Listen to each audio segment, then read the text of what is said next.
اعوذ باللہ من الشیطان اللعین الرجیم بسم اللہ الرحمن الرحیم کہ فاطمہ کیوں کہا جاتا ہے؟ اللہ نے اپنی اس کنیز کا نام فاطمہ کیوں رکھا؟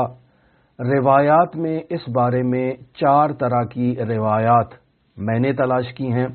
یقیناً اس سے زائد موارد بھی ہو سکتے ہیں، عناوین بھی ہو سکتے ہیں، لیکن مجھے 4 انداز میں روایات کے گروہ نظر آئے ہیں۔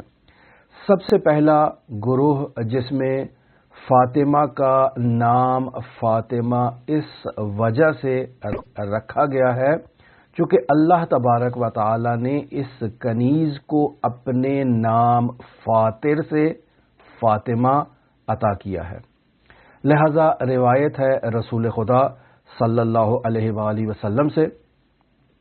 اس روایت کو مرحوم مجلسی اپنی کتاب بہار کی جلد نمبر 43 اور صفحہ نمبر 15 پر بیان فرماتے ہیں۔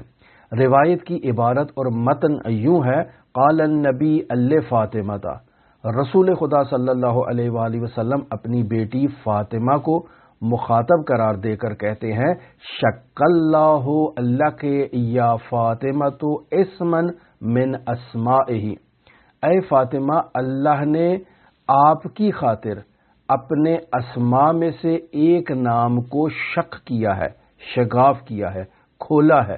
فہو فاطر، وہ اللہ کی ذات فاطر ہے، وانت فاطمہ، اور آپ فاطمہ ہیں۔ پس فاطمہ کا نام اللہ نے اپنے نام سے مشتق قرار دیا ہے اور اسے فاطمہ کہا ہے۔ ہماری دعا ہے کہ خداوند متعال ہمیں فاطمہ کا نور معرفت عطا فرمائے۔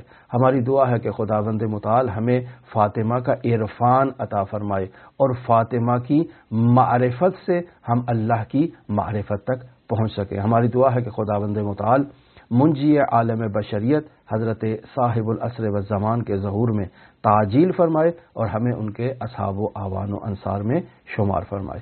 اللہم صل علی محمد و آل محمد وعجل فرج قائم آل محمد۔